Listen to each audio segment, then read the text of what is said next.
You know your own degrees. Sit down. At first and last, a hearty welcome. Thanks to your majesty. Ourselves will mingle with society and play the humble host. Our hostess keeps her estate, but in best time we will require her welcome. Pronounce it for me, sir. To all our friends, for my heart speaks, they are welcome. Both sides are even. Here I'll sit in the midst. Be large in mirth. And now we'll drink a measure of the table round. There's blood on my face. His banquet is better be without than he within. Is he dispatched? My lord, his throat is cut. That I did for him. Best of the cutthroats. But he's good that did the like to flee us. If thou didst sit thou at the non-perel. Most royal sir, we not escaped. Here comes my fit again. That was perfect. Whole as the marble. Founded as the rock. And now I'm cabined, cribbed, refined, bounding to saucy doubts and fears. But Banquo's sake. Aye, my good lord, safe in a ditch he bides, with 20 trench gashes on his head, the least at best to nature. Thanks for that. There the grown serpent lies, the worm that's fled, nature in every venom breed, motif for the present. Get thee gone. We'll hear ourselves again tomorrow. My royal lord, you do not get the cheer. Sweet remembered, sir. Now good digestion, wait on appetite, and health on both. May it please your highness sit. Here have we now our country's honor roof with the grace person of our banquet present, who may I rather challenge for unkindness than pity for mischance. His absence, sir, lays blame upon his promise. Please, your highness, to grace us with your royal company. The table's full. Here is the place for set up, sir. Where? Here, my good lord. What does it move, your highness? Which of you have done this? What, my good lord? Thou canst not say I did it. Never shake thy gory locks at me. Gentlemen, rise. His highness will Sit, worthy friends. My royal lord has, and has been from his youth. Pray you, keep seat. The fit is momentary. Upon thought he will again be well. If much you know we shall offend him and extend his passion, feed and regard him not. Are you a man? Why? Oh, bold one. I dare look on that which might call the devil. Oh, proper stuff. This is the very painting of your fear. This is the hand-drawn dagger which you said led you to Duncan. Shame itself. When all is done, you will put on a stool. See there. Behold. Look, lo. What say you? Ah! Why, what care I? If thou canst not, speak too. If charnel houses and our graves must yield those that we bury back, our monuments shall be the walls of kites. What's quite unmended. If I stand here with shocking! For shame! Oh!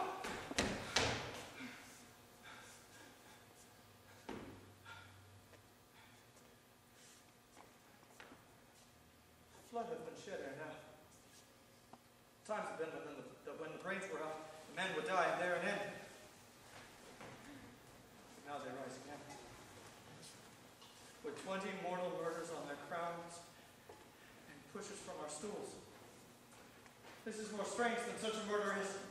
My worthy lord, your noble friends do lack you. How do you forget? Do not muse at me, most worthy friends. I have a strange infirmity which is nothing to those that know me. Come, love and health to all, then I'll sit down. Give me some wine. Fill full. I drink a general joy to the whole table. And to our dear friend Banquo, whom we miss. Would he were here. To all and him we thirst, and all to all. Avaunt! I quit my son! Let the earth hide thee! Thy bones are marrowless. Thy blood is cold. Thou hast no speculation in those eyes which thou dost narrow. Ah! We took this good here but as a thing of custom. 'Tis no other only it spoils the pleasure of the time. What man dare I dare? Take any shape with that, and my firm nerves shall never tremble. Ah! Or tempt me to the desert with thy sword. Ah! If trembling I inhabit then, protest me the the baby of a girl. Ah! Hence, horrible shadow! Over a mockery, hence!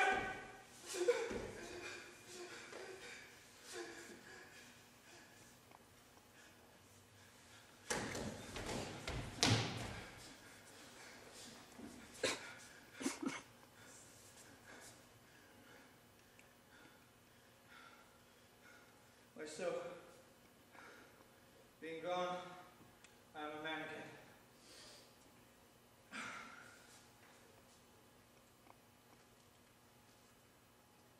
Pray you, sit still. Yes, let's broke the good lady with most admired disorder. Hence as things be, and overtake us like so much cloud, without our special wonder. You make me strange, even to the disposition that I owe. When now I think you can behold such sights, and keep the natural ruby of your cheeks, when mine is blanched with fear. What sights, my lord? I pray you speak not. He grows worse and worse, question enrages him. At once, good night. Send out upon the order of your going, but go at once. Good night, and better help attend his majesty. A kind good night to all.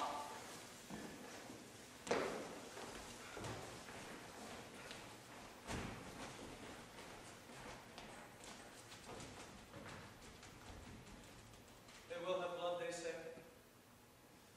Blood will have blood. Stones have been known to move, and trees to speak. Augurs and other superations have by magpies and choughs and brooks brought forth the secret of man's blood. What is the night? Almost set out with morning, which is with it. How sayest thou? That Macduff denies his person at a great bidding. Did you send to him, sir? I hear it by the way, but I will send. There's not a one of them, but in his house I keep a servant feet. I will tomorrow, and betimes I will to the weird sisters. More shall they speak, for I am bent to know by the worst means the worst. I am in blood stepped in so far that should I wade no more, returning were as tedious as go o'er.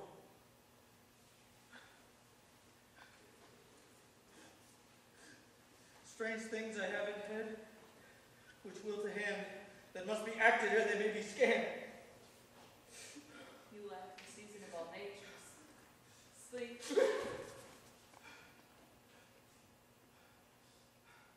Come, will to sleep.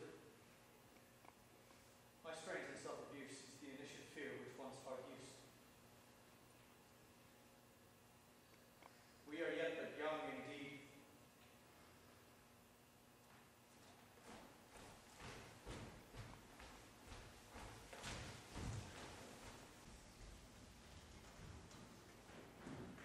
My former speeches have hid your thoughts, which tend to further only I say.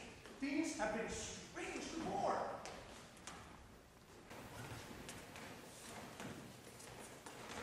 The gracious Duncan was fitting to Macbeth ere he was dead.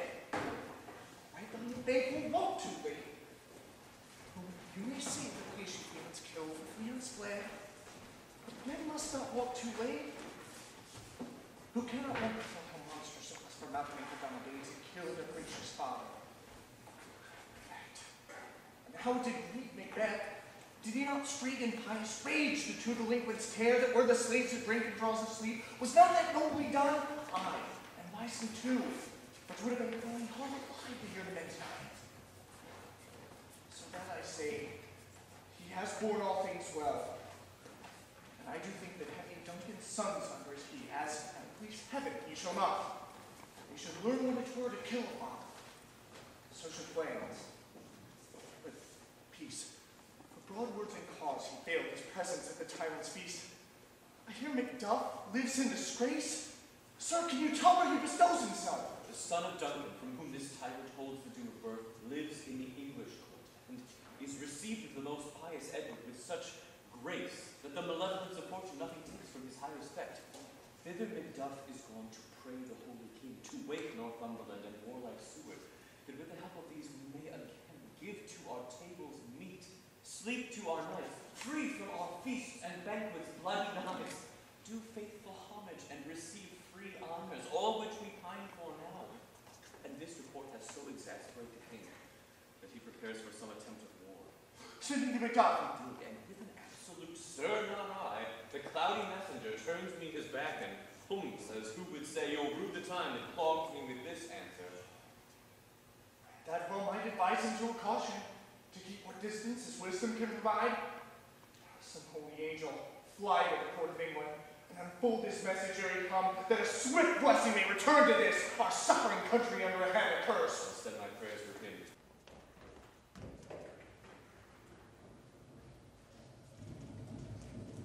Thrice the crimson cat hath viewed. Thrice at once the hedge-pig wine. Not give prize, 'tis time, 'tis time. Round about the cauldron go, in the poisoned entrails throw.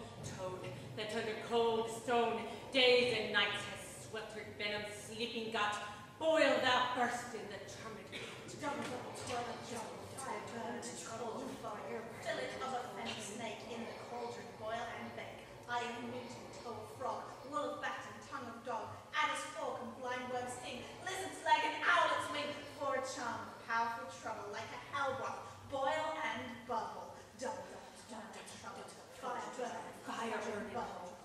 Bubble scale of dragon, tooth of wolf, witch's mummy, maw and gulp of the raven salt sea shark, root of hemlock digged in the dark, liver of blaspheming Jew, gall of goat and slips of yew, silver in the moon's eclipse, nose of Turk and Tartar's lips, finger of birth strangled babe, ditch delivered by a drag. Make the gruel thick and slab, add thereto a tiger's chaudron, for the ingredients of our cauldron. Double fire burning bubble.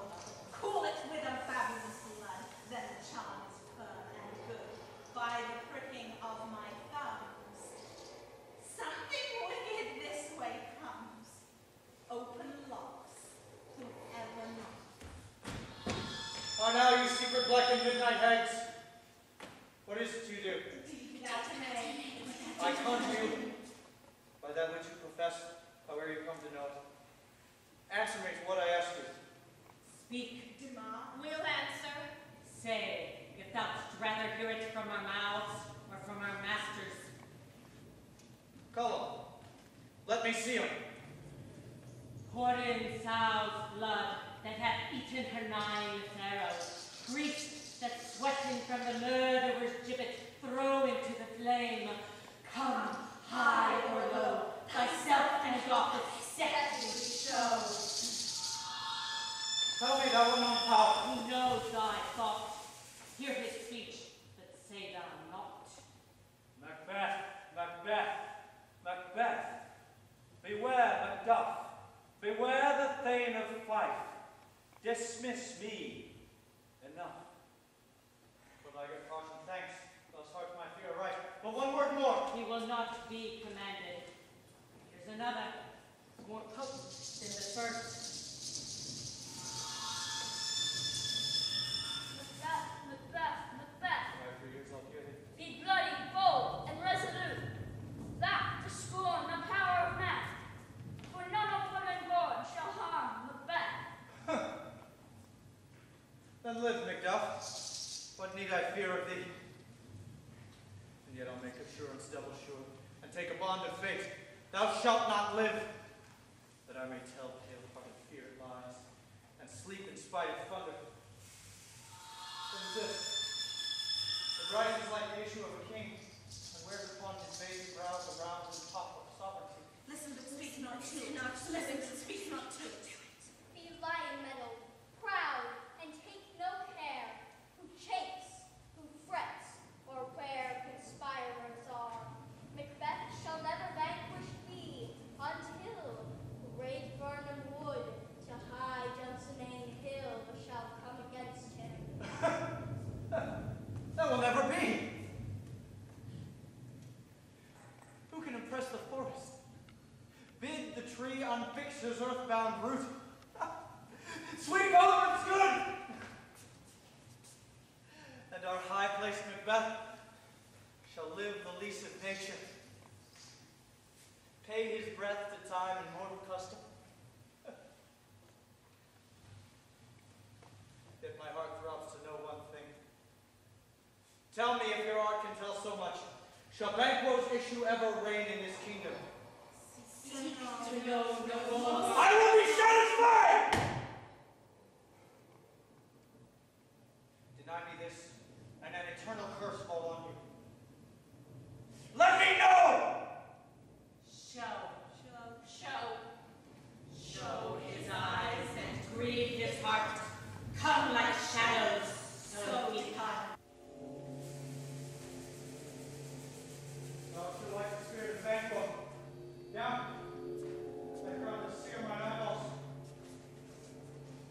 And thy hair, thou other gold-bound brow is like the first. A third is like the former. Filthy hands, why do you show me this? A fourth, stark eyes. What will the line stretch out to the crack of doom? Another yet. A seventh? I'll see no more. Yet an eighth appears. Bears a glass which shows me many more. Horrible sight. Now I see his true. For the blood-vultured Banquo smiles at me and points at them for his. What is this so?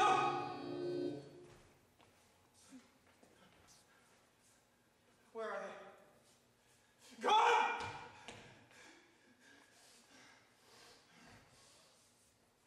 Let this pernicious hour stand I accursed in the calendar. Come in without there! What's your grace's will? Saw you the weird sisters. No. Came they not by you? No, indeed, my lord. Infected be the air whereon they ride. And damned all those that curse them.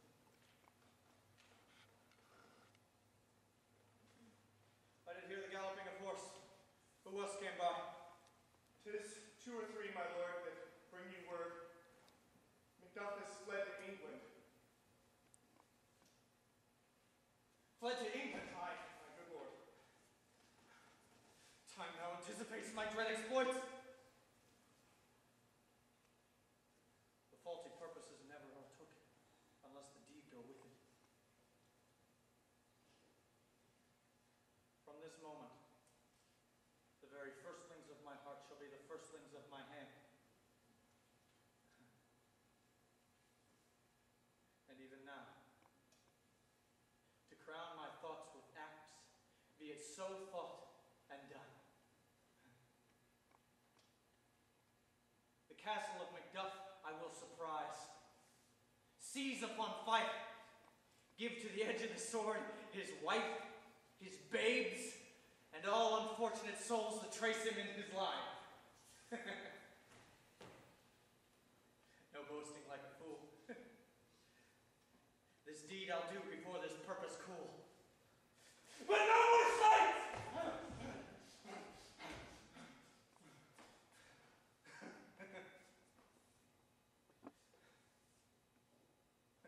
Where are these gentlemen? Come, bring me where they are. Stop it!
desolate shade, there weep our sad bosoms empty. Let us rather hold fast the mortal sword, and like good men bestride our downfallen birthday.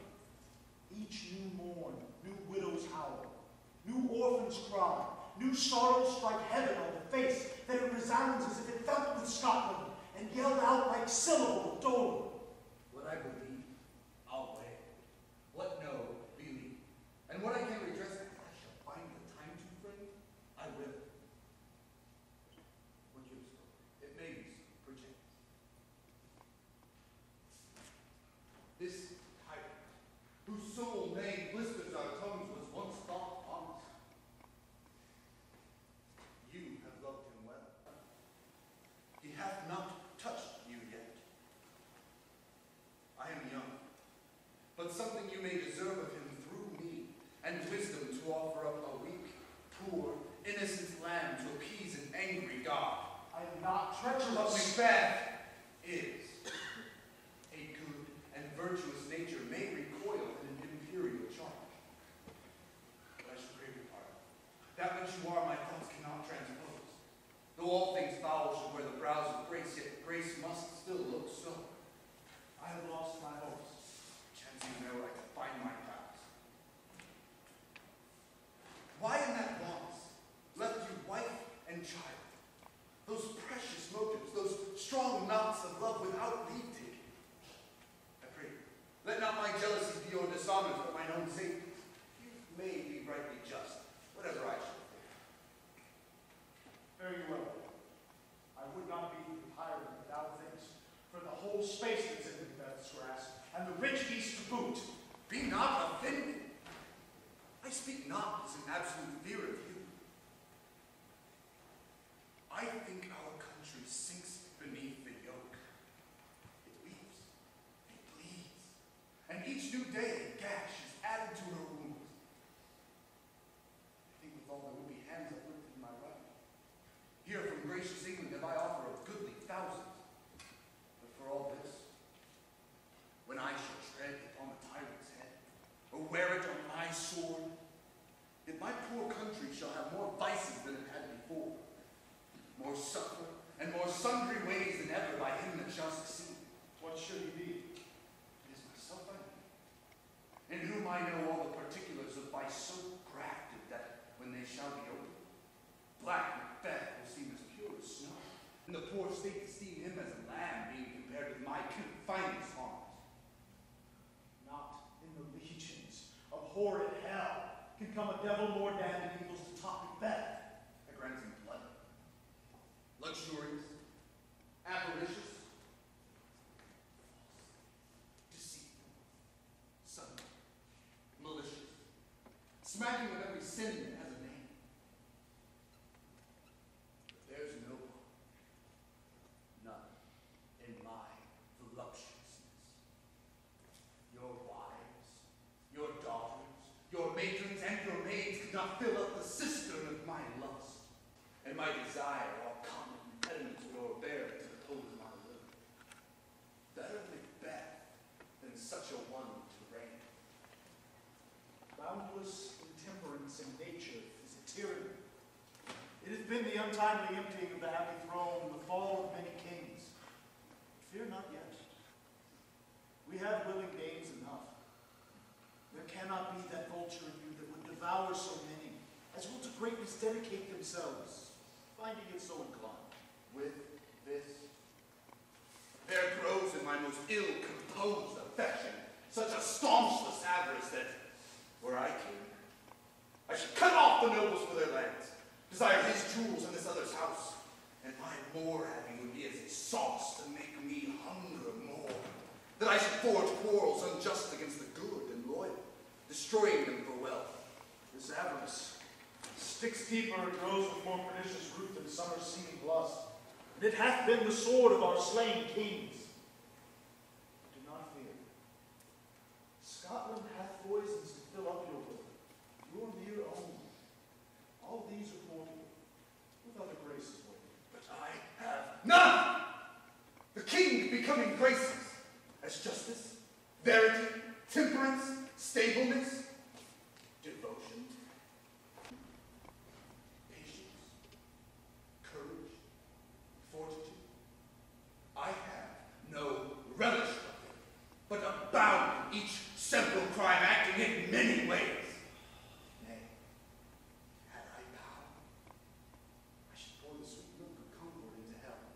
Uproar the universal peace. Confound all unity on earth. Scotland, if such a one be fit to govern, speak. I am as I have spoken. Fit to govern? No, not to live. Nation Israel, an untitled tyrant, bloody scepter, when shalt thou see thy wholesome days again? Since that the truest issue of thy throne does stand himself accursed and does blaspheme his breed, thy royal father was a most sainted king. The queen that bore thee, often upon her knees as on her feet, died every day she lived. Fare you well. The evils that thou repeatest upon thyself, banish me from Scotland. Macduff! This noble passion, child of integrity, hath from my soul wiped the black scruples, reconciled my thoughts to thy good truth and honor. Devilish Macbeth by means of these strings hath sought to win me into his power, and modest wisdom plucks me from over credulous haste. But God above deal between thee and me, for even now I put myself to thy direction, and unspeak mine own detraction. Here abjure the taints and blames I laid upon myself as strangers to my nature. I am yet unknown to woman. Never was forsworn. Scarcely have coveted what was my own. At no time broke my faith. But now betray the devil to his fellow, and delight no less in truth than life. My first false speaking was this, upon myself. What I am truly is thine and mine own countries to command. Whither indeed, before thy here approach, old Seward with 10,000 warlike men already at a point was setting forth. Now together, and the chance of goodness be like our war into the quarrel. Why are you silent? Such welcome and unwelcome things at once. It is hard to reconcile. But who comes here? Ever gentle cousin, welcome hither. Stand Scotland where it did. Alas, poor country. What's the news, Greek? That of an hour's age doth hiss to speak of. Each minute seems anew. How does my wife? Why, well. And all my children? Well, too. The tyrant hath not battered their peace. No, they were well at peace when I did leave. But not a niggard of your speech. How goes it? When I came hither to transport these tidings, which I have heavily borne, there ran a rumor of many worthy fellows that were out, which was to my belief witnessed the rather, for that I saw the tyrant's power afoot. Now is the time of help. Your eye in Scotland would create soldiers, make our women fight to doff their dire distresses. Be it their comfort, we are coming thither. Gracious England hath lent us old Seward with 10,000 men, an older and better soldier none that Christendom gives out.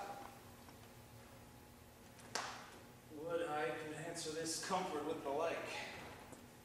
But I have words that would be howled out in the desert air where hearing should not latch them. What concern them? The general cause? Or is it some fee grief due to some single breast?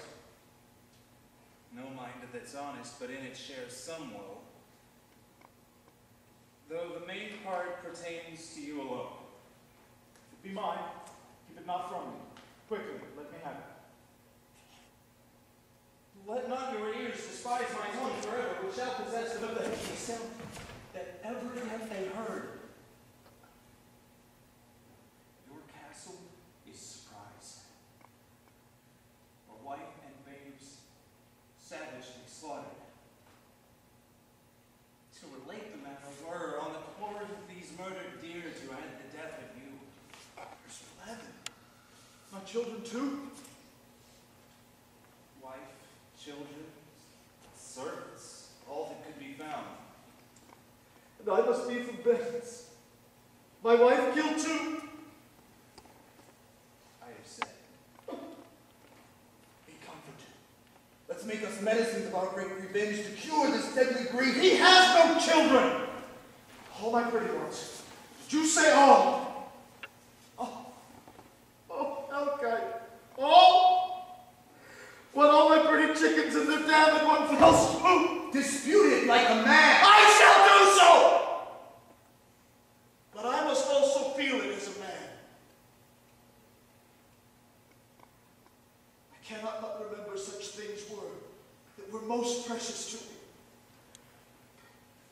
Did heaven look on and would not take their part?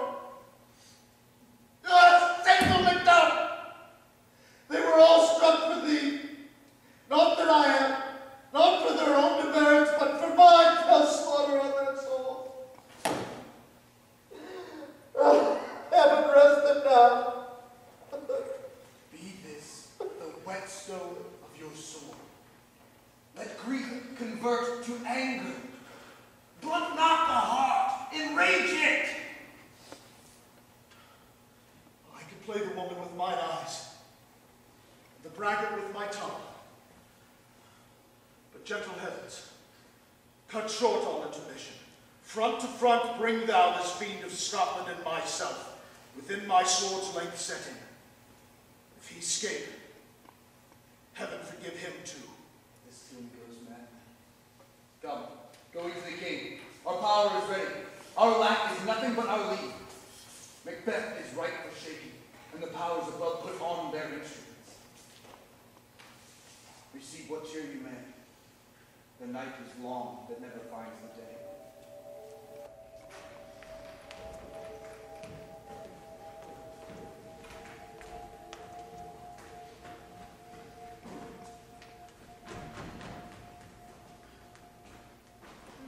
I have 2 nights watched with you and perceive no truth in your report.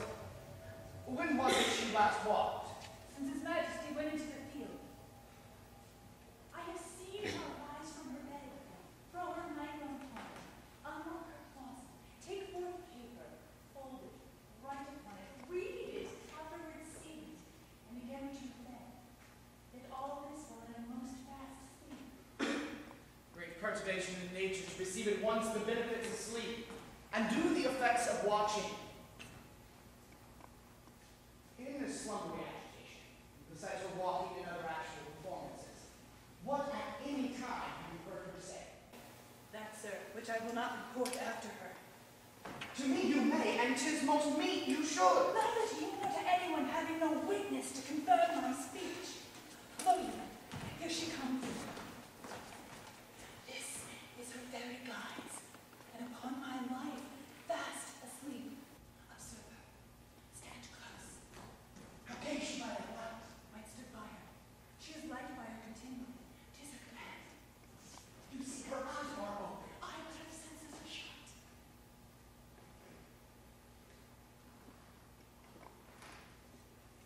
What is it she does now? Look, how she rubs her hands. It's an accustomed action for her seen thus, washing her hands. I've known her to continue this a quarter of an hour. Yet here's a spot. She speaks. I will set down what comes from her to satisfy my remembrance the more strongly. Out in the spot. Now what do I say? One. Two. But then 'tis time to do it. Hell is murder. Fie, my lord, fie. A soldier interfered. What need we fear, who knows, when none can call our power to account? You would have thought the old man to have had so much blood. Do you mark that? Dignified that wife. Where is she now? What?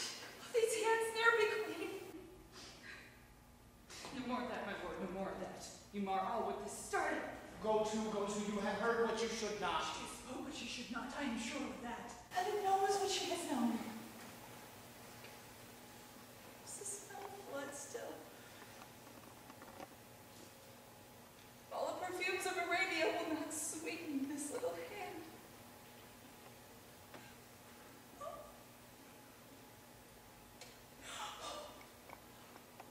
What a sigh is there. The heart is sorely charged. I would not have such a heart in my bosom for the dignity of a whole body. Well. Oh, pray not peace, sir. This disease is beyond my practice. Yet I have known those which have walked in their sleep who have died wholly in their beds. Wash your hands. Put him back there. Look not so pale. I tell you yet again, faithful spare. He cannot come out on his grave. And so, To bed. To bed. There's nothing at the gate.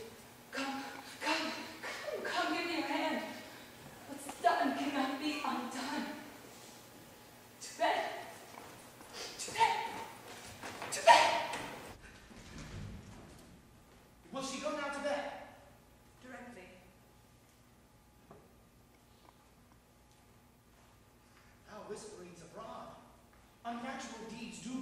unnatural troubles. Infected minds to their deaf pillows will discharge their secrets. Needs she more the divine than the physician? God, help us all. Look after her. Remove from her the means of all annoyance, and still keep eyes upon her. So good night. My mind she has made it and amazed my sight. I think but dare not speak. Good night. Good night.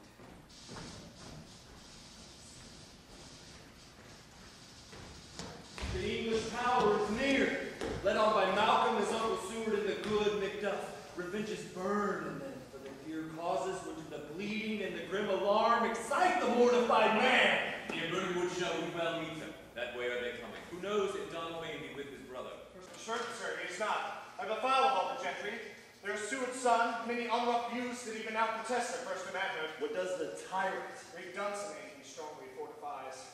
Some say he's mad, others that was hated to call it valiant fury, but for certain, he cannot buckle his distempered cause within the belt of rule. Now does he feel his secret murders sticking on his hands.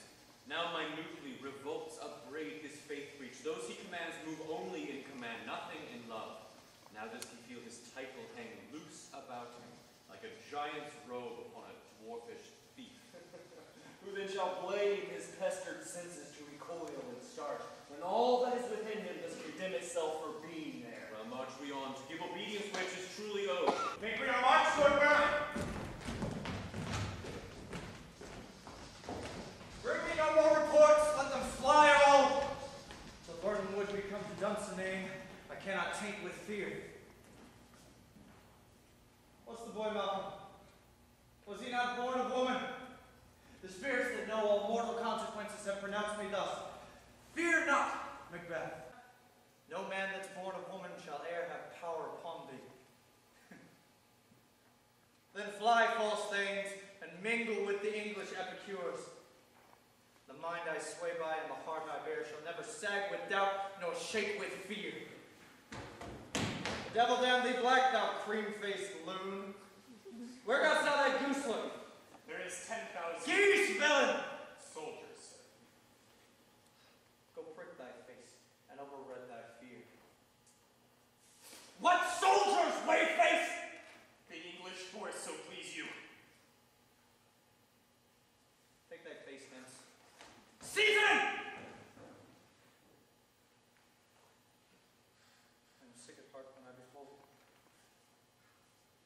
Seize him, I say! This push will cheer me everywhere to seek me now. I have lived long enough. My way of life has fallen into the sere, the yellow leaf. And that which should accompany old age is honor, love, obedience, troops of friends I must not look to have, but in their stead, curses. Not loud, but deep. Mouth honor, breath was the poor heart would fain deny and dare not. Satan! What news more? All is confirmed, my lord, that was reported. I'll fight till from my bones my flesh be hacked. Give me mine armor. 'Tis not needed yet. I'll put it on! Send out more horses. Scur the country round. Hang those that talk of fear. Give me mine armor!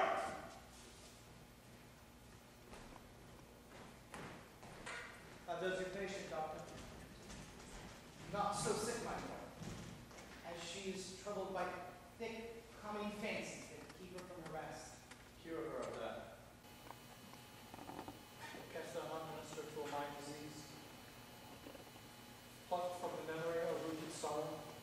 Raise out the written troubles of the brain, and with some sweet, oblivious antidote, cleanse the stuffed bosom of that perilous stuff which weighs upon the heart. Therein, the patient must administer to himself.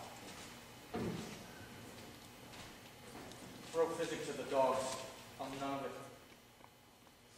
Come, put mine armor on. Give me my sword. Seaton, send out.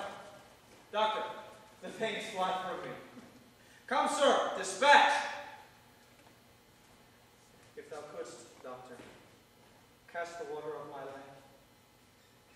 Find her disease and purge it to a sound and pristine health. I would applaud thee to the very echo that should applaud again. Pull it off, I said! Bring it after me! I will not be afraid of death and vain till burning forest come to Dunsinane. Well, I from Dunsinane away and clear. Prophet again should hardly call me here. What wood is this before us? The wood of burning. Let every soldier hew him down a bough and bear it before him. Thereby shall we shadow the numbers of our host, and make discovery and reportable. Shall be done. We learn no other but the confident tyrant who is still in Dunsinane, and will endure our setting down before it. 'Tis his main hope. For where there is advantage to be given, both more and less have given him the revolt, and none serve with him but constraining things whose hearts are absent too. The time approaches that will with due decision make us know what we shall say we have and what we owe. Thoughts speculative, their unsure hopes relate. With certain issue, strokes must arbitrate. Toward which, advance the war.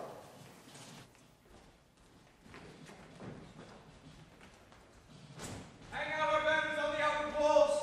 The cry is still they come. Our castle strength will laugh besiege to scorn. Here let them lie till famine and the ague eat them up.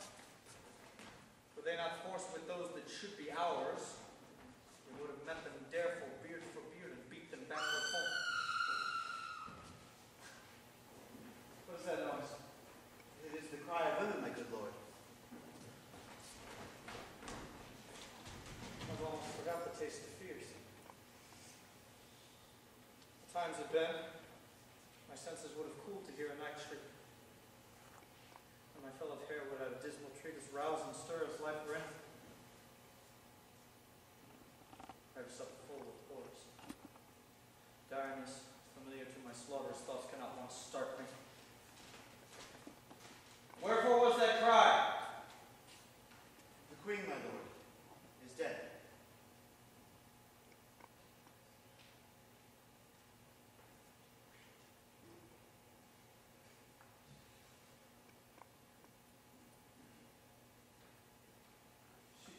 She should have died hereafter.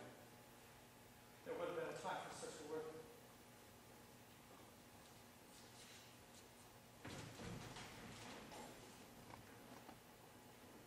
Tomorrow, and tomorrow, and tomorrow creeps in with heavy pace, day to day,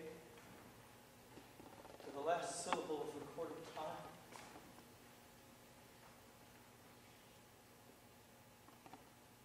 And all our yesterdays have lighted fools the way to dusty death.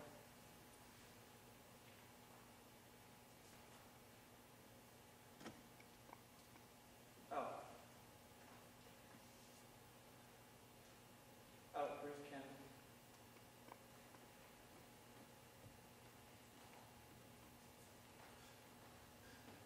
Life's but a walking shadow.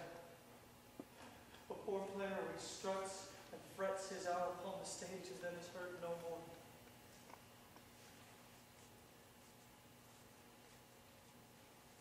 It is a tale told by pity, full of sound and fury, signifying nothing. I'll not see use thy tongue, my story quickly. Gracious my lord, I should report that which I say I saw, but I know not how to do it. We'll say, sir. As I did stand my watch upon the hill, I turned toward Burnham, and anon, methought the wood began to move. Liar! Slave! Please, let me endure your wrath. Let me not spoke, but within this 3 mile may you see it coming. I say, a moving grove. If thy speech be false, upon the next tree shalt thou hang alive, till famine claim thee. If thy speech be sooth, I cannot if thou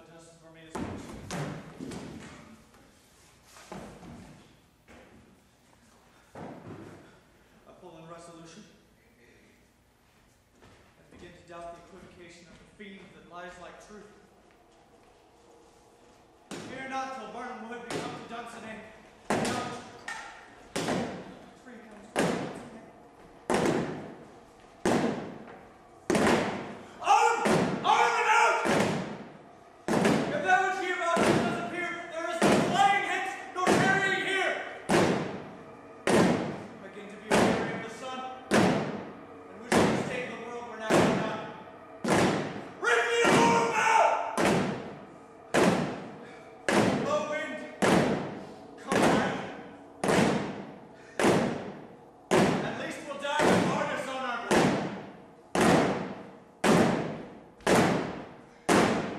Not near enough! Your leafy screens throw down and show like those you are. You, worthy uncle, shall with my cousin, your right noble son, lead our first battle. Worthy Macduff and we shall take upon us what else remains to do according to our order. Very well. If we but find the tyrant's power tonight, let us be beaten if we cannot fight.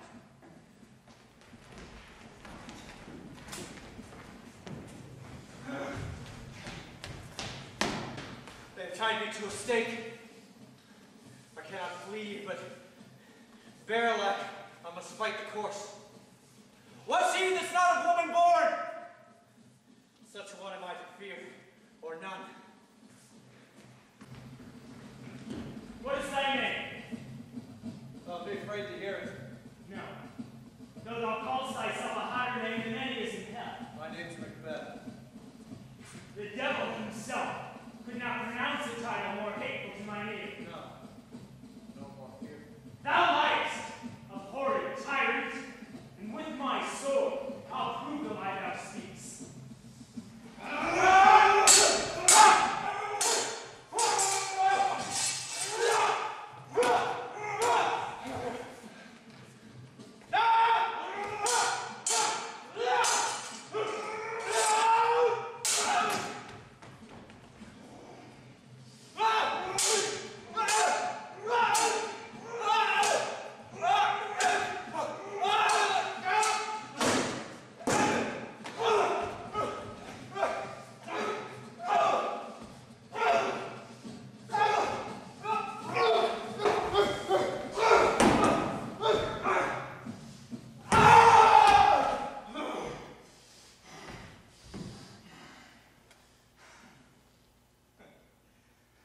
Thou wast born of woman.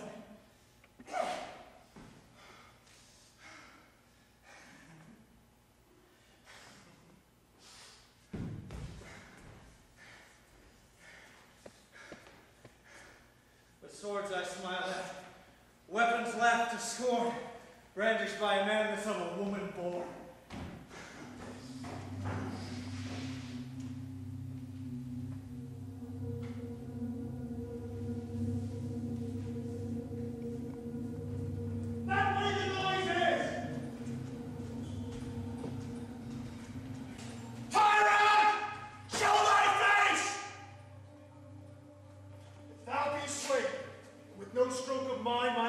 Children's ghost will haunt me still. I cannot strike at wretched kerns, whose arms are hired to bear their staves. Either thou, Macbeth, or else my sword with an unbattered edge I sheath again undeed. That's what I believe. There thou shouldst be, by this great platter. Let me find him fortune. More I beg not. This way, my lord. The castle shall be ready. The tyrant's people on both sides do fight, the noble thanes do bravely in the war. The day almost itself professes yours, and little is to do. We've met the foes who strike beside us. Enter, sir, the castle.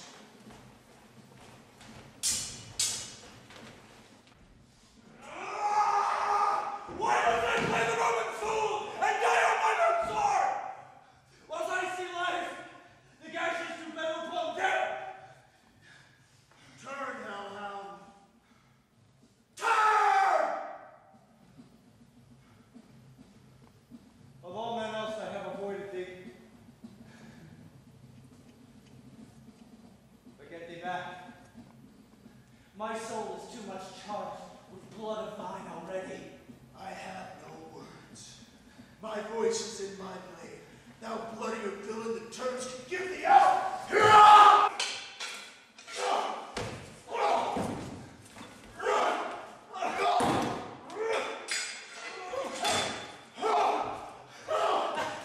Thou losest flavor!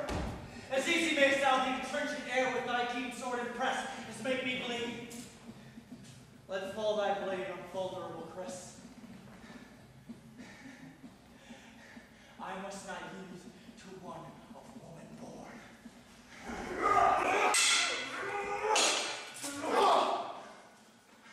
Despair thy charm, and let the angel whom thou still hast served tell thee, Macduff was from his mother's womb untimely wrecked!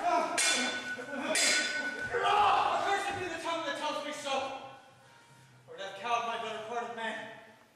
To be these juggling fiends no more believed, that palter with us in a double sense, and keep the word promised to our ear, and break it to our hope. I'll not fight with thee. Then yield thee, coward, and live to be the show and gaze of the time. We will have thee as our rare monsters are, painted upon the pole, and under it here may you see the tyrant. I will not yield to kiss the ground before young Malcolm's feet, or to be baited by the rabble's curse. Though Burnham Forest be come to Dunsinane, and thou deposed, being of no woman born, yet I will try the last. Lay on, Macduff, and damned be him that first cries, hold, enough!